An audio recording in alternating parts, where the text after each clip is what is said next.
তো সাইজ নি কবে ঠিক আছে না? এই চাচা রাসেল চেনো না? ও আয় রে লাশেল, কি কি হবে নাকি? চাচা অনেক কি গরিব না? হন হয়ে দায় গরিব, হ্যাঁ হন ফুতো হয়ে দায় গরিব। আতে কি নাই এই around 5 year old আর আতে পাঁচতলা বাড়ি আছে আর ওগো বুয়া ইউরোপটা হয় ওগো কানাডা ওগো রাশিয়া হুন্দি গরিব দেয় হই তো হন ফুতা গরিব বলি।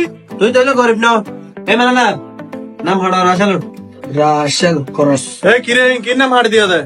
তোমার নামে সরকার টাকা বাড়ি এসি আর তোর তো 5 তলা বিল্ডিং আছে ওর তো তখন তো আর বাড়ি না লাগে দিলে নাম হাড়ি দিয়ে দি আহা বড় করে নামান যে হাড় দিলে এখানে এত ফুসলানো ধরানো আসেনি। আয় তো আরো মনে করি আর ফুয়ালে বসাই দি ইতার ফকত তো নাই রে এটা যাচা বাসা ঘরের পয়সা কি গরিব এত লাই উল্টো গুলো ফাড়াই করি দেয় নাই তাইল্যান্ডের গাড়ি হ্যাঁ বা হাম নাম্বার হাড় দিতে তো বড় করে এত ফুসলানো ধরানো আছিল তো আয় তো আসলে গরিব। তুই গরিব হলে এটি হত হন হন প্রয়োজন আসলি 5 তলা বিল্ডিং আর 1.5 হন যত বুঝতে লইছে না উল্টো উল্টো ফাড়া কেন হন প্রয়োজন আছে না? এটা ফাড়া কিন্তু জানা না বড়া যা যা